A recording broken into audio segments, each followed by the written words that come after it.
301장 지금까지 지내온 것 청송드리면서 저희 난 예배 드리도록 하겠습니다. 301장 지금까지 지내온 것 청송하도록 하겠습니다.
이어서 91장 슬픈 마음 있는 사람, 그리고 524장 갈 길을 밝히 보이시니 찬송하도록 하겠습니다.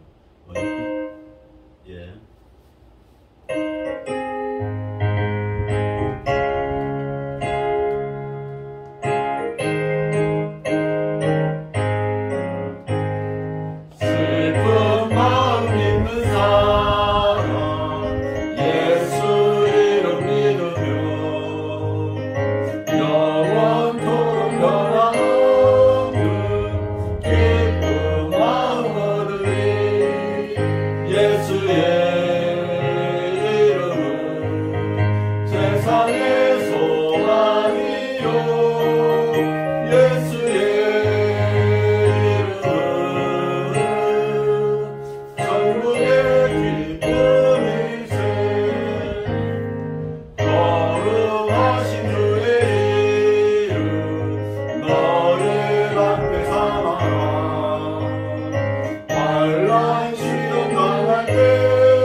우리 갈 길 나가는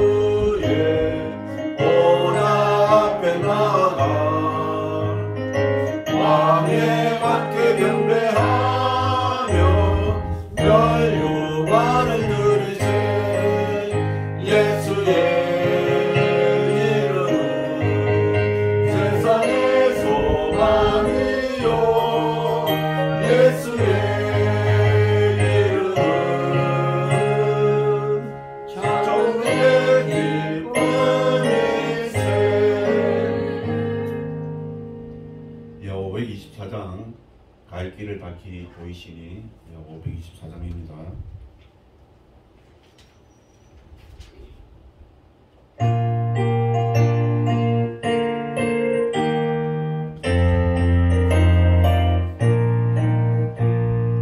갈 길을 밝히 보이시니 주 앞에 빨리 나갑시다. 우리는 사는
사도신경으로 신앙 고백하겠습니다. 전능하사 천지를 만드신 하나님 아버지를 내가 믿사오며 그 외아들 우리 주 예수 그리스도를 믿사오니 이는 성령으로 다사 동정녀 마리아에 나시고 본디오 빌라도에게 고난을 받으사 십자가에 못 박혀 죽으시고 장사한 지 사흘 만에 죽은 자 가운데서 다시 살아나시며 하늘로 오르사 전능하신 하나님 우편 앉아 계시다가 저리로서 산자와 죽은 자를 심판하러 거룩한 공예와 상도가 서로 교통하는 것과 죄를 사하여 주시는 것과 몸이 다시 사는 것과 영원히 사는 것을 믿사옵나이다. 아멘. 네, 찬송가 31장 찬양하라 복되신 구세주 예수 1절만 찬송하도록 하겠습니다.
교동문 48번 시편 106편 저 여러분이 교도하도록 하겠습니다.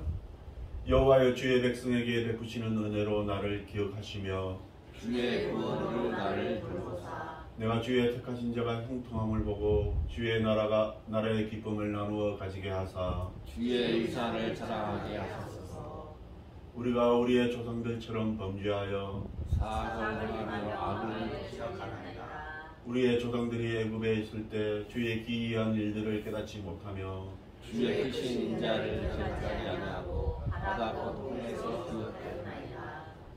그러나 여호와께서는 자기의 이름을 위하여 그들을 구원하셨으니 그의 큰 권능을 많이 알게 하셨습니다.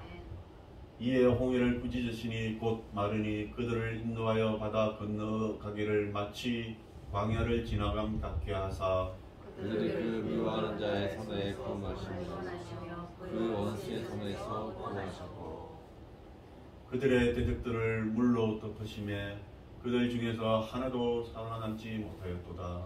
이에 그들이 그의 말씀을 믿고 그를 찬양하는 노래를 부르도다. 아멘.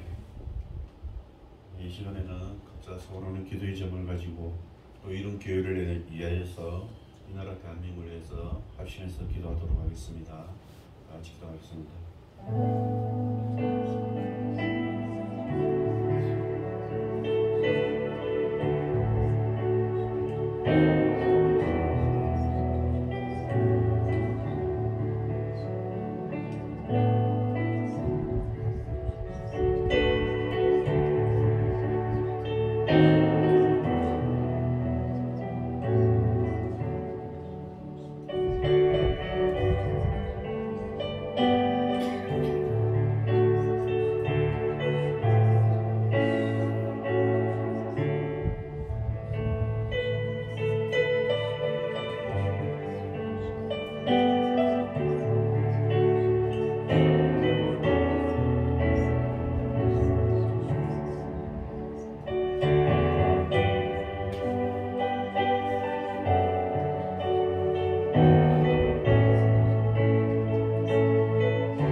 사랑하는 하나님 감사합니다. 이 시간 우리 성도님들 허락하여 주심을 믿고 간구하여 사니 하루속히 기도한 모든 것들이 이루어질 수 있도록 주님 허락하여 주옵소서.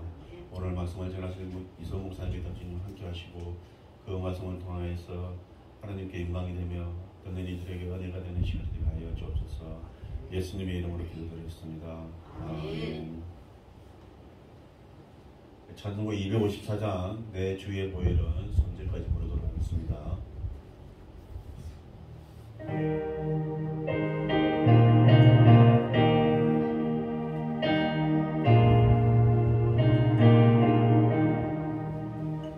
내 주의 보혈은 전하고 저마다 내 죄를 정케 하신 주 나로 하시네.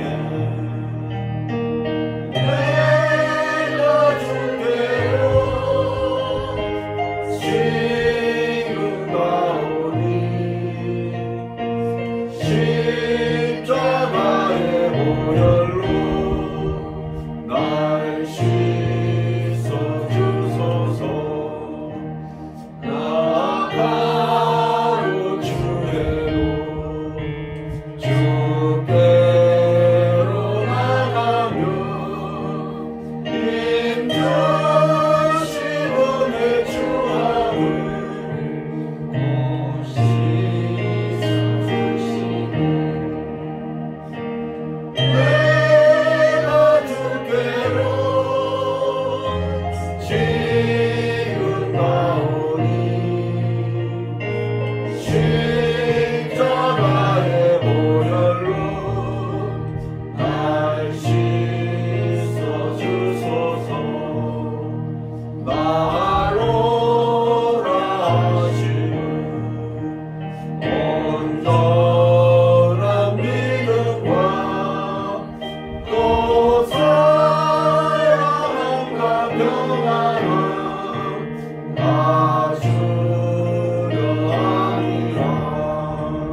예, 하나님 말씀 골로새서 3장 16절입니다. 다 같이 읽도록 하겠습니다. 시작.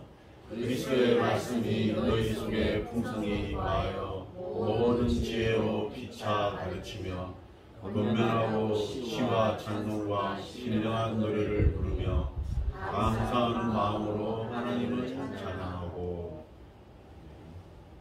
이 시간 이성 목사님 나오셔서 감사하는 마음으로 찬양함 제목을 가지고 말씀 전하겠습니다. 많은 은혜 받으시기 바랍니다.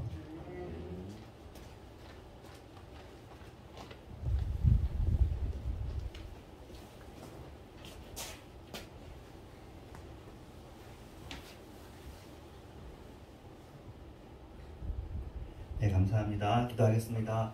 하나님 감사합니다. 오늘도 이 시간에 우리가 예배를 드리러 나왔습니다. 감사합니다.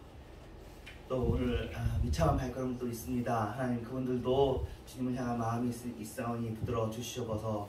우리들도 혹시 여러 가지 상황으로 미참하게 되더라도 어느 곳에 있든지 이 시간 주님을 기억하면서 우리의 마음을 다지게 하여 주시옵소서.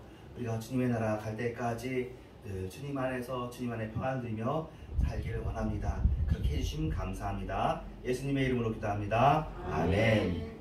예, 이제 골로새 3장 16절 본문인데 이제 아까 이제 좀 이따 설교 중에도 설명을 드리겠지만 사실 우리가 설교를 들어도 이제 기억을 못하기가 쉽잖아요. 그래가지고 이제 여러분들도 또 설교할 기회가 몇 번 주어지긴 했지만 아마 성경이 너무 어려운고 뭐 그렇게 느낄 수가 있어요. 그래서 조금 이 본문에서 좀 도움을 드리는 거는 예를 들면은 그리스도의 말씀이 너희 속에 풍성히 거하여 거주하여 이렇게 이런 뜻인데 오늘 본문에도 설교 중에도 설명을 할 거예요. 네, 이걸 가지고 이제 묵상을 하는 거예요. 그리고 그냥 묵상으로만 하는 것이 아니라 거한다는 의미가 주님께서 왕으로 거하신다는 의미예요. 주님이 거하시면 주님이 창조주시고 왕이시기 때문에 주님이 지나가는 것이 아니라 주님이 내주하시고 거하시는 그곳이 천국이 되는 거죠.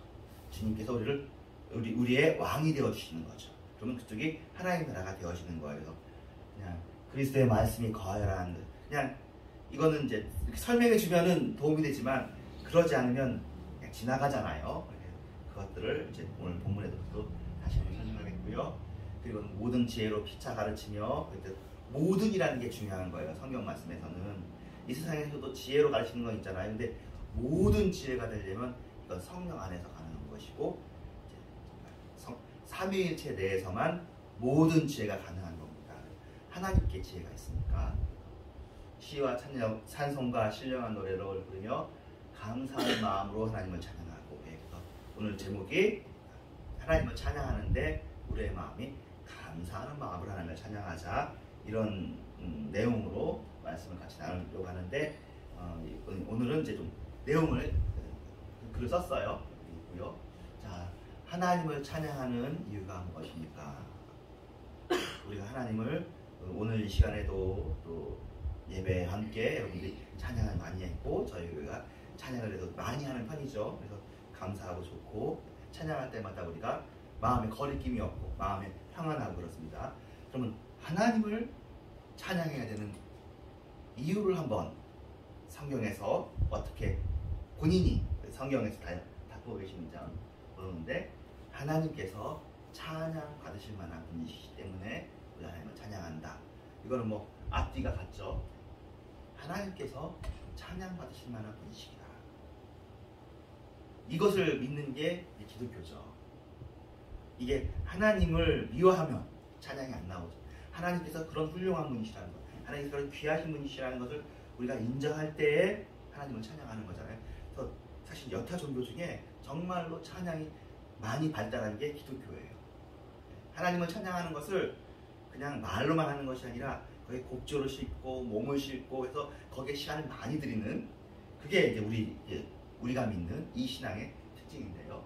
자, 하나, 둘, 세 가지 정도로 한번 봤는데 성삼위 하나님이셔요.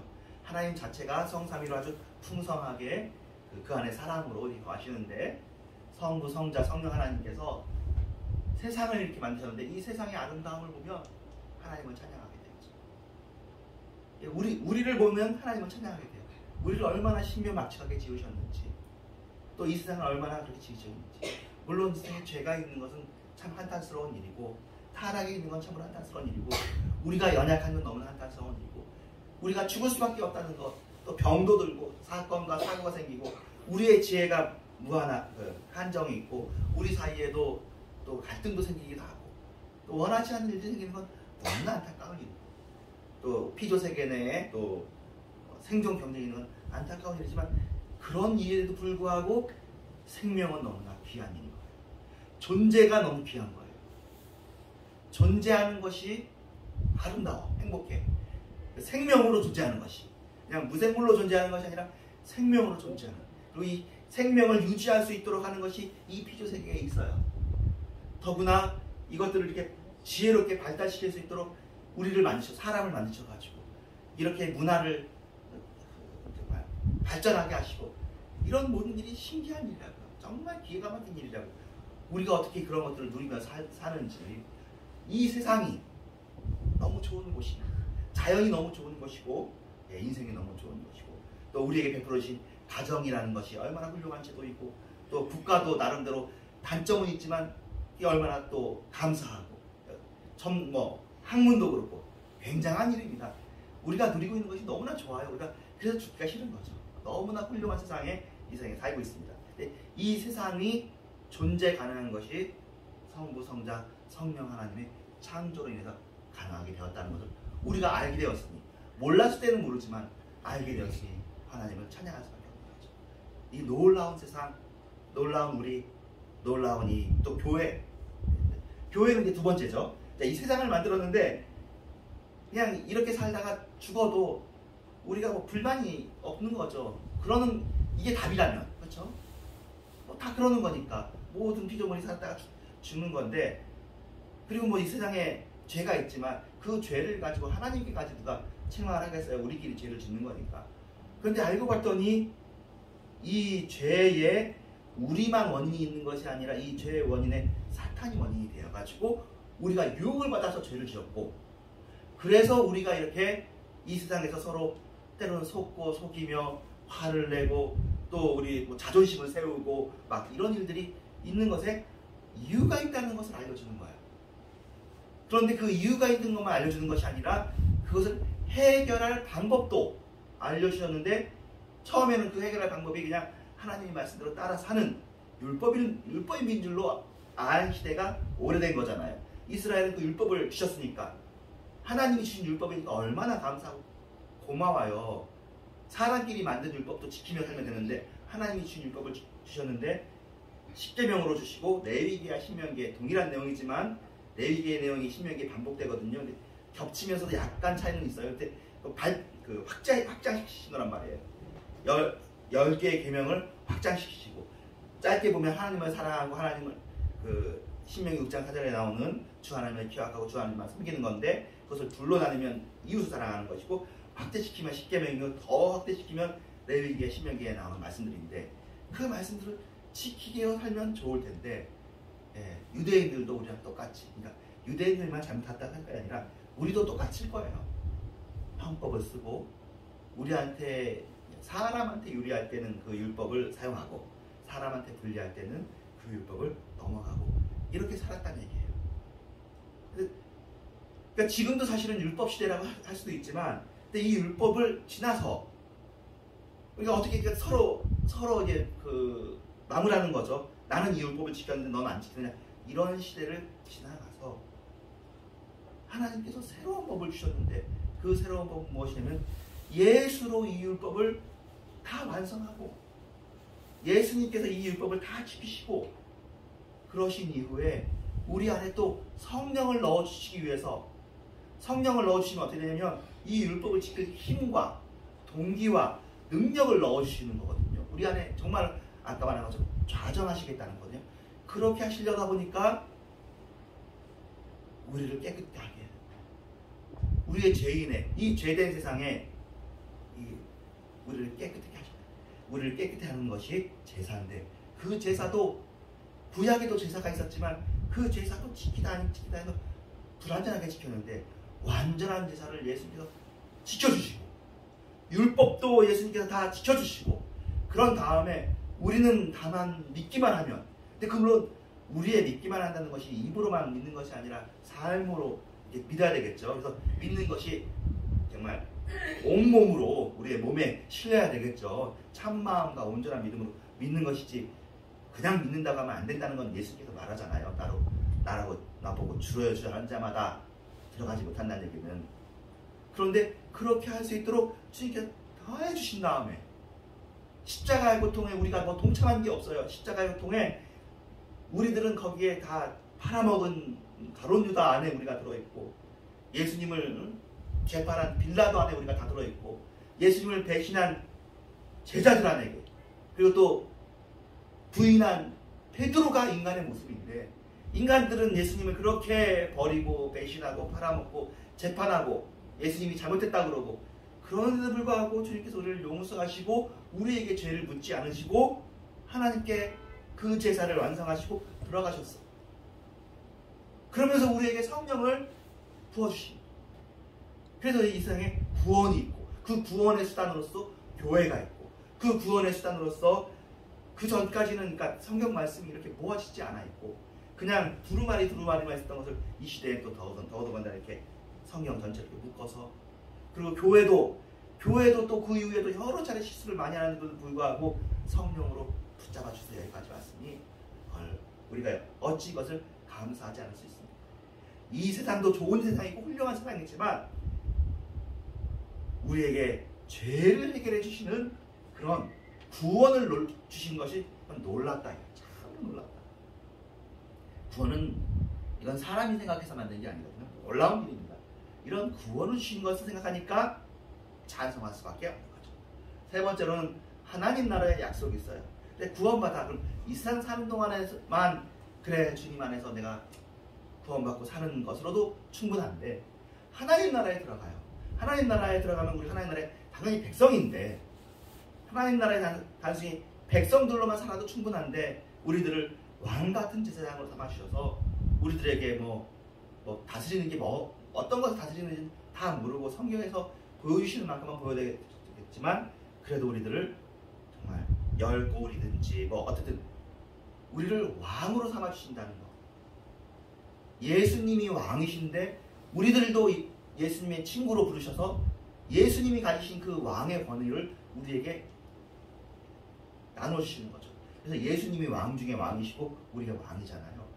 왜 우리가 그래야 되는지 잘 모르겠지만 우리가 하나님의 자녀가 되어져서 그리스도의 신부가 되어져서 하나님과 공동 운명, 물론 삼위일체는 아니에요. 우리는 삼위일체는 그분들만 삼위일체시니까, 성부, 성자, 성령만 삼위일체시니까 우리는 그럼에도 불구하고 이 세상 피조물 중에 제일 거기에 가까운 하나님의 형상으로 지음받아서 그것을 또 우리가 예배하면서 있잖아요. 그러니 이 세상의 놀라움, 구원의 놀라움, 우리에게 주어진 약속의 놀라움, 이런 것을 생각할 때마다 하나님은 우리의 찬양을 받기에 합당하신 분이다. 아까 본 시편 말씀이 이렇게 써 있는 거래요. 할렐루야, 하늘에서 여호와를 찬양하며 높은 데서 그를 찬양할지어다. 그의 모든 천사여 찬양하며 모든 군대여 그를 찬양할지어다. 해와 달이 그를 찬양하며 밝은 별들아 다 그를 찬양할지어다. 하늘의 하늘도 그를 찬양하며 하늘 위에 있는 물들도 그를 찬양할지어다. 그것들이 여호와의 이름을 찬양함은 그가 명령하심으로 지음을 받았습니다. 예, 피조받은 모든 세력들이 해와 달까지 포함해서, 그리고 이 찬양, 그러니까 우리들이 찬양하지 않고 있잖아요. 근데 찬양할지어다라고 말하는 존재가 기자예요. 사실은 우리는 그러니까 모든 피조물들아 여호와를 찬양하라라고 하는 그 중간에 굉장히 센터에 있는 존재, 찬양하라고 얘기합니다. 동원시키는 거죠. 자, 그러면 우리뿐만 아니라 우리는 저렇게 다 누리고 사니까 찬양하는데, 피조물들, 우리도 피조물이지만, 피조물이 대표지만 피조물들이 또 적극적으로 찬양하는 이유는 또 무엇일까요? 하나님은 이미 영광스럽고 거룩하시잖아요. 낯간지러우실 수도 있잖아요. 그런데도 불구하고 하나님께서 우리를 포함해서 모든 피조물들이 찬양하라고 하고, 찬양하라는 말을 성경에 넣어서 이 일이 명령하셨다고요. 찬양하라고 하라. 너희는 지휘자가 되어져라. 너희도 찬양하고 모든 피조물들에게 찬양하도록 하게 하는 그 일들이 우리의 임무다 이렇게 얘기하셨는데 왜 그러냐면 찬양이 우리에게 필요하고 유익한 일이기 때문에 우리의 고민을 해결할 때 다른 것도 되지만 다른 게 다 되잖아요. 그런 것들을 만약에 찬양이라고 얘기해도 그게 말이 맞아요. 찬양은 우리의 고민이 해결되었을 때 부르는 것도 찬양이지만 해결되는 과정에서 부르는 것도 찬양이에요. 우리의 교만이 해결되지 않으면 찬양이 안 나오잖아요. 우리의 교만, 우리의 자기중심성이 해결되는 것도 찬양 안에서 이루어져요. 문제의 해결, 물론 문제는 바깥에 있죠. 바깥에 있어. 찬양한다고 그 문제가 해결될, 하지만 이 문제를 통해서 고민하지 않고 평안하고 감사할 수 있도록 하는 그 과정에서는 찬양이 필요하거든요. 이 문제를 어떻게 다루느냐에 따라서 문제가 될 수도 있고 이게 기회가 될 수도 있는데 그것을 다루는 것은 우리 자신이잖아요. 그것이 찬양 속에서 이루어져요. 또한 그 외부에 있는 그 문제도 주님께서 또 우리가 변화되고 나면 바꿔서 도리어서 선이 되게 하시는 것도 찬양 속에서 이루어집니다. 우리의 죄악을 해결하는 것도 우리의 근본적인 죄악이 교만이니까. 그리고 우리 스스로 찬송받기를 원하는 존재가 우리들인데 우리의 찬양을 주님께로 돌리면서 나도 주님을 찬양하고 모든 피조물들아 주님을 찬양하라 하는 그 말을 하는 그 과정 속에서 모든 게 정돈이 되는 거예요. 제자리에 들어가는 거예요. 그리고 우리의 대적을 해결하는 거예요. 우리의 대적이 영적인 대적들도 있고 문제라는 대적들도 있고 때로는 뭐 시스템일 수도 있는데 그것을 해결하는 것들도 우리의 찬양 속에서 그것들이 준비가 되어지고 찬양이 그것에 아주 별점을 치고 절정입니다. 그러니까 주님께서 찬양하러 가는 것은 찬양을 해서 내가 영광을 받는다, 내가 행복하다 그것도 되지만 너네들이 찬양하는 그 자세가 너네들이 문제를 해결하기 위한 출발점이고 좋은 자세다. 찬양하는 자세로 세상을 대할 때 하나님을 높이고 다른 문제들을 하나님에 비해서 낮추고 너희들의 자기중심성과 교만을 내려놓고 문제를 그 밑으로 내려놓을 때 그 문제들이 녹아질 수 있다. 그러니까 하나님이 찬양하러 가지 하나님께서 우리한테만 자기중심성 없애라고 하고 하나님 자기중심성 있는 분이 아니시거든요. 하나님은 굉장히 정말로 엄청 교만하셔야 되는 분인데 하나님이 정말로 겸손하신 분이에요. 예수님께서 자기를 얘기하시잖아요. 나는 마음이 온유하고 겸손하시다.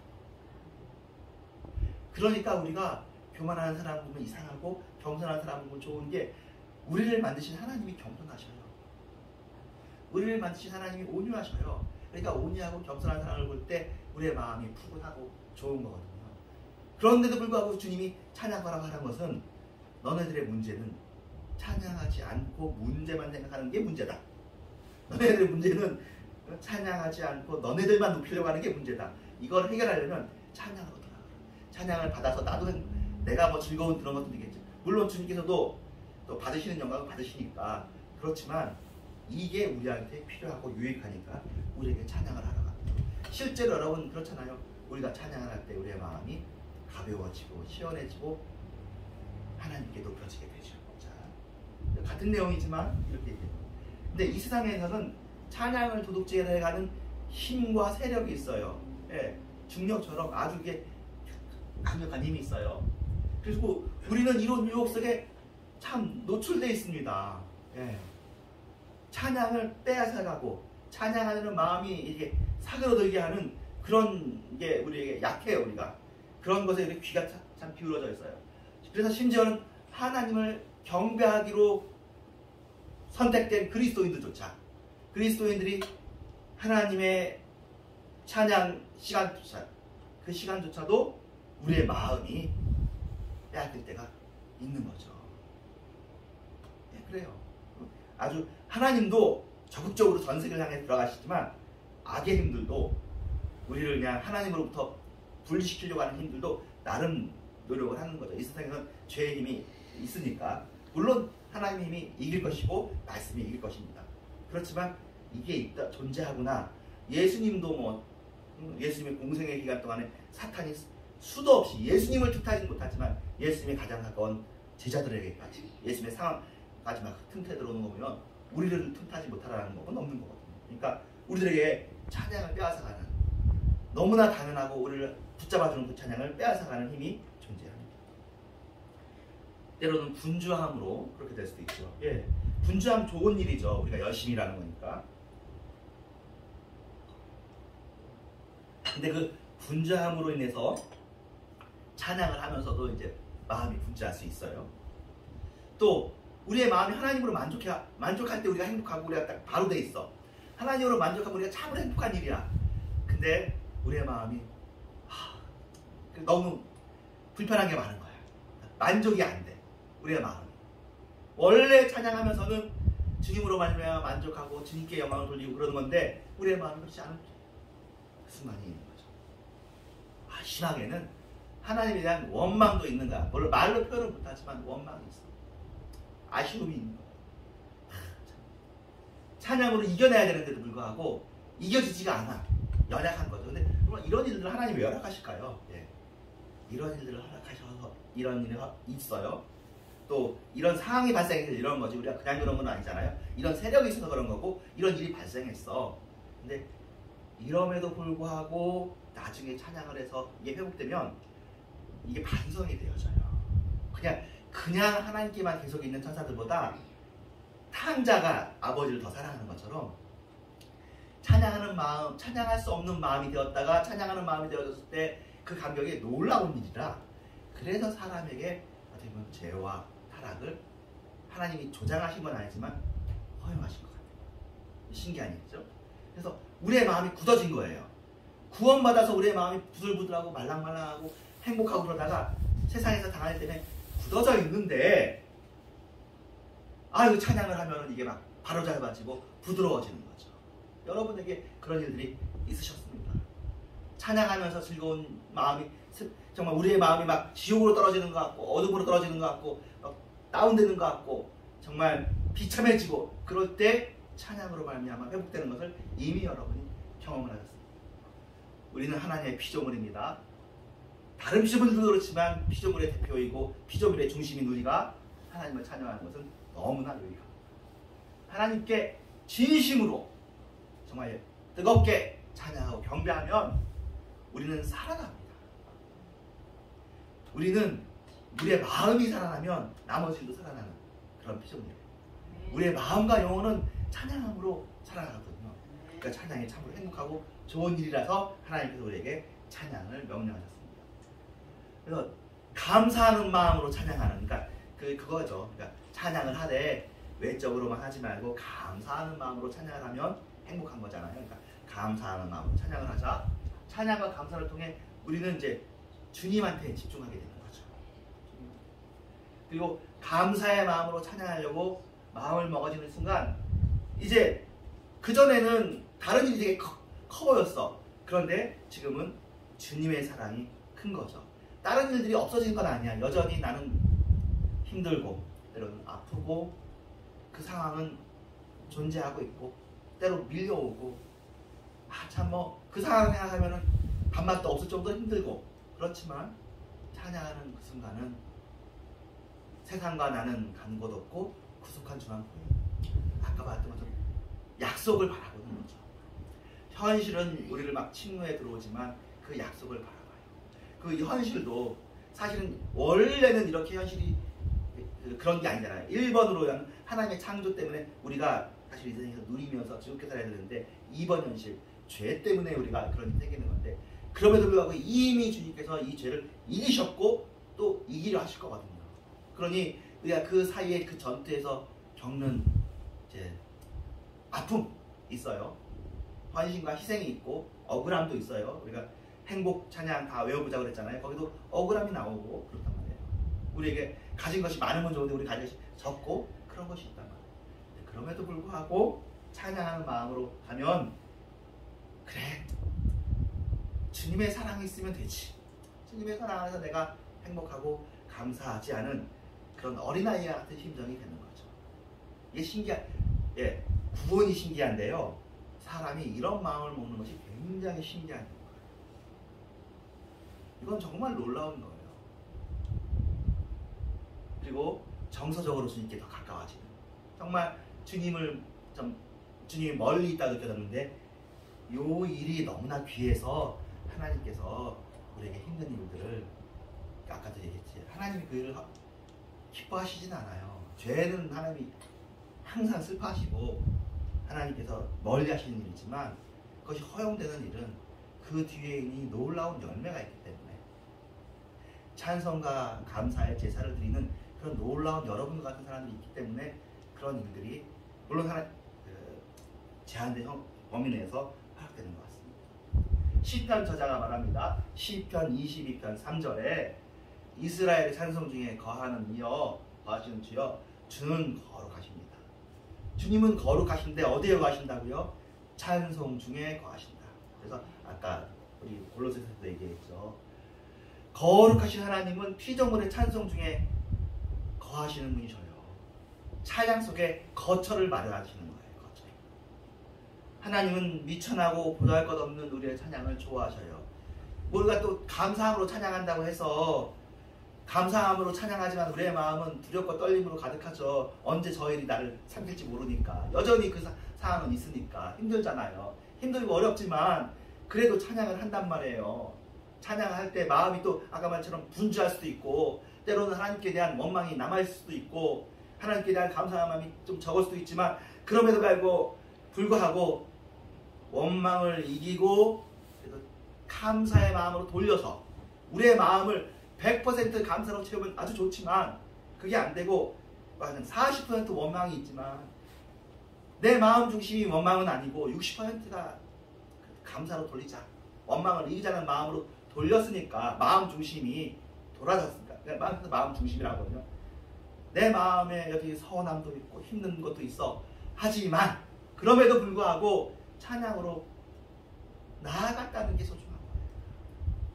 그러면 그 찬양 속에 빠지셔. 하나님께서 거하셔. 우리의 찬양 속에 둘러싸이시기를 원하시는 거예요.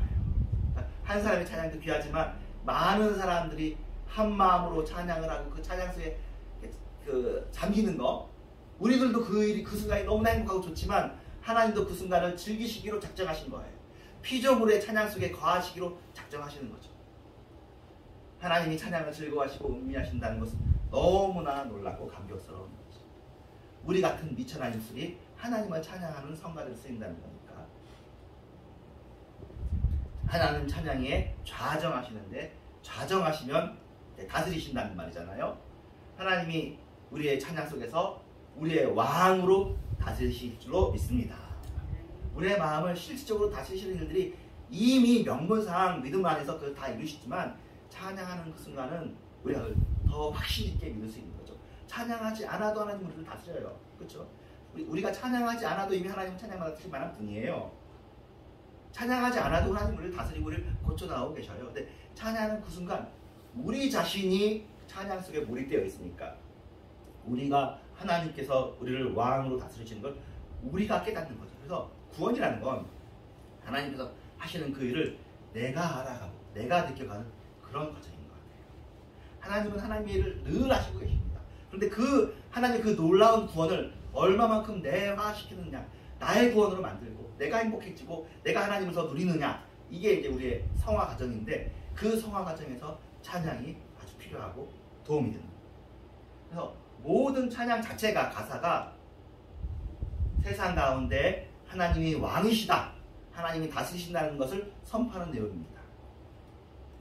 하나님이 우리가 찬양을 할 때 우리의 찬양 자체가 어떤 것을 의미하냐면 세상을 향해서 하나님의 주권, 하나님의 주권이라는 게 참 신기하잖아요. 이 세상에 뭐 세상에 어둠의 주관자들도 있고 지금도 뭐 세상에 싸움이 있잖아요. 하나님이 다스리시면 싸움이 없어야지.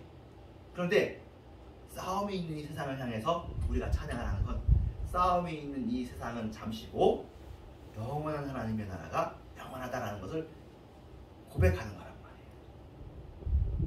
말이에요. 단순히 고백이 아니라 이 찬양이 또 힘이 있는 거. 그러니까 이 세상에 없는 거예요. 이 세상을 꺼내서는 찬양이 나올 수가 없는데, 그러니까 이 세상에 좋은 점 말고 이 세상에 어두운 점들이 있을 때 이 세상의 어두움 속에서 하는 그 찬양은 일반 찬양보다 더 특별한 찬양이고 귀한 찬양이고 그 찬양 속에서 주님은 왕으로 다스리십니다. 그리고 그 찬양 속에서 대적을 향해서 또 연약한 나 자신을 향해서 우리가 선포합니다. 찬양을 통해서 우리가 고쳐져 나가고 우리가 바뀌어 나갑니다.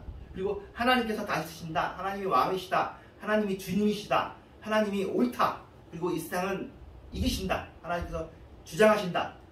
하나님이 또 이기고 또 이기려 하신다. 계시록에 나오는 표현이거든요. 예수님은 말 타시는데 이기고 또 이기려 하시는 왕이시라는 거예요. 처음 초림할 때 예수님께서는 연약한 양으로 오셨잖아요. 그런데 계시록에 나오시는 주님은 더 이상 이미 한번 죽이심을 당하셨기 때문에 더 이상 죽이심 당하시는 것이 아니라 유다의 사자로 오신 거예요. 이기고 또 이기려고 그렇게 오십니다. 그래서 우리에게 두 가지 모습이 있는 거죠. 양 같은 모습도 있지만 이기고 또 이기는 모습이 있습니다. 하나님 우리를 보호하신다고 선포하는 것이 찬양입니다. 그래 너네들이 우리를 침노에 들어올지언정 보이는 것만 그렇게 보이지 실제로는 그렇지 않다라고 선포하는 거죠. 우리는 지는 것 같아도 지지 않는다고 선포하는 것입니다.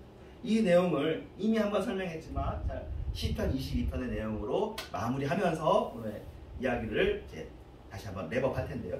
다시 한번 정리할 텐데 시편 22편은 23편 이전에 있는 찬양이고 예수님의 그 시편이에요. 네. 외우기도 쉽잖아요. 22편. 네. 하나님을 찬양할 만한 상황에서의 찬양이 아니에요. 왜냐면 1, 2절에 뭐라고 하냐면 내 하나님이여 내 하나님이여 어찌 나를 버리셨나이까 또 시작합니다. 어찌 나를 멀리하여 돕지 아니하십니까? 내 신음소리를 듣지 아니하십니다. 내 하나님이여 내가 낮에도 부르짖고 밤에도 잠잠하지 아니하는데 응답하지 아니하십니다. 이런 찬양. 포장되어 있는 노래가 아니라 진짜 실제 상황에 대한 실제 상황입니다. 삐뽀 실제 상황. 그러니까 여러분들에게도 닥치는 그런 상황. 왜 하나님 왜 대답을 안 해주십니까? 하나님 왜 버리셨습니까? 그런 상황입니다. 하나님으로부터 버림받았고 세상은 다 버리더라도 하나님은 날 안 버린다고 약속해 주셨는데 그 약속이 깨진 하나님께서부터 버림받은 그런 상황이에요. 물론 이제 그런 상황인데도 하나님을 찾아가는 게 되게 신기한 일이죠. 그런 상황인데 그래 피차 그러면 좋다 그냥 끝 관계 끝하고 이제 돌아가야 되는데 그게 안 돼. 여러분이 다 그렇잖아요. 그래도 주님을 찾아가는 거예요. 하나님이 응답을 보지 않았는데 가는 거예요. 신음을 외면하는 하나님이니까 얼마나 속상하기를 얼마나 속상하겠어요. 엄청 속상하죠. 부르짖는 기도에는 좀 응답해야 되는데 응답은 없으니까 그런 상황. 그런데도 성경은 이 상황을 돌파하는 확신을 주시면 이 확신도 사실 하나님이 안 도우시는 척하면서 사실 도우시는 거죠. 은혜로 주어져요. 그래가지고 선포합니다. 그 1, 2절 부른 다음에 3절에 이스라엘의 찬송 중에 계시는 주여 주는 거룩하십니다. 아까 보았던 거하고 똑같은 구조죠. 찬송 중에 거하시는 주님, 주님은 거룩하십니다. 주님은 거룩하십니다.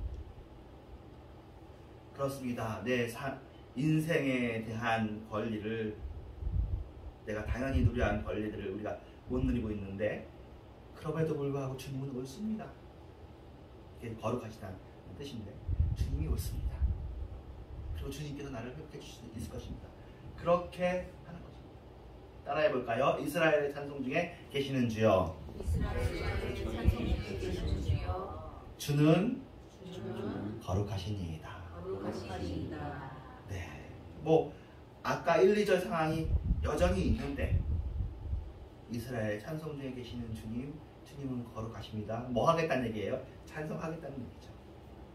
주님이 응답이 없는데 찬송할래요 하고 나아가는 거예요.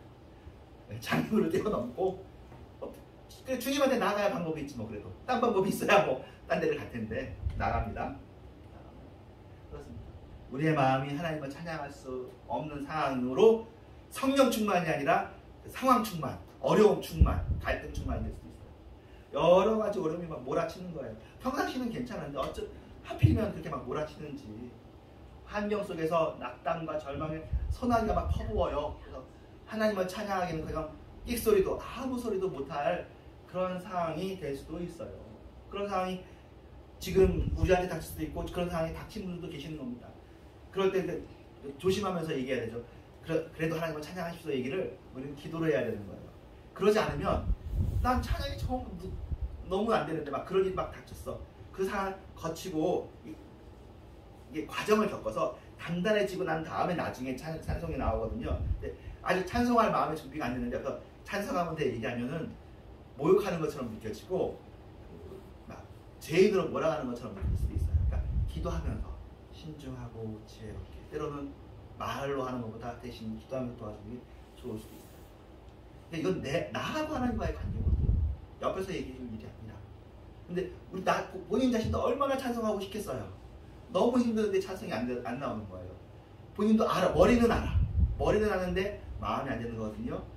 그러니까 그런 것을 하려고 인생의 시련이 있는 것 같아요. 고난의 학교가 있는 거죠. 아는 것을 내가 할 수 있도록. 자, 우리의 마음속에 불평이, 나도 불평하고 싶지 않은데 상황이 불평할 수밖에 없는 상황이고 원망할 수밖에 없는 상황이라고 여겨진 거예요. 근데 사실 말이 그렇죠.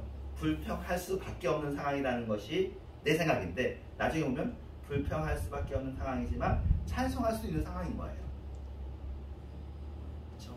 원망할 수밖에 없습니다라는 말이 옆에가 있는 거죠. 원망할 수도 있지만 그 상황 속에서 찬양할 수 있는 거예요. 그러니까 이 모든 것을 돌이켜서 찬양으로 이 일을 위해서 예수님께서 십자가 지시고 예수님께서 그 억울함을 몸으로 다 짊어지시고 예수님께서 원망할 수 있으면 원망하지 않으시고 시시비비 가르칠 수 있으면 안 하시고 십자가 지시면서 그 피를 다 흘리신 이후에 우리에게 성령을 선물로 부어주신 이유가 우리에게도 이런 일을 같이 하는 거예요. 이러면 찬양에는 정말로 성령의 도우심이 필요하고 우리의 노력이 필요하고 은혜가 필요하고 회개가 필요하고 자기 부인이 필요하고 성령 충만이 필요하고 주님의 도우심이 필요해요. 네. 평상시 찬양할 때는 아무것도 아닌데 정말 힘들 때 찬양하는 것은 그런 게 필요한 거예요. 그래서 낙담과 절망 가운데서도 우리가 하나님을 향한 찬양으로 나아가자고 우리의 마음속에 그것을 미리 준비하고 또 옆에 있는 분들을 위해서 그것을 기도해주고 그런 정말 선한 마음을 가진 여러분이 되기 축원합니다. 네, 모든 피조물은 시편 20편의 저자처럼 하나님을 찬양함으로 하나님의 왕이심을 선포할 수 있는 존재입니다. 우리의 찬양 속에 거하신다고 했죠. 우리가 찬양 속에 거하심으로 우리의 찬양은 하나님 왕이시라는 것을 선포하는 거예요. 하나님을 기쁘시게 할 뿐더러 우리에게 너무나 유익한 일인 거예요. 그런 특별한 찬양을 통해서 피조물에게는 하나님의 보좌로부터 흘러나오는 시냇물에 적셔지는 은혜를 맛보는데 시편 40편 4절에 한 시내가 있어 나뉘어 흘러 하나님의 성 곧 지전하신 이의 성소를 기쁘게 한다 그래요. 그러니까 하나님의 성소에 생수의 강이 흘러요. 우리가 상황을 돌파하고 경배를 드리는 시간은 그 하늘 보좌의 시냇물을 공급해 주시는 시간들이구나 라고 우리가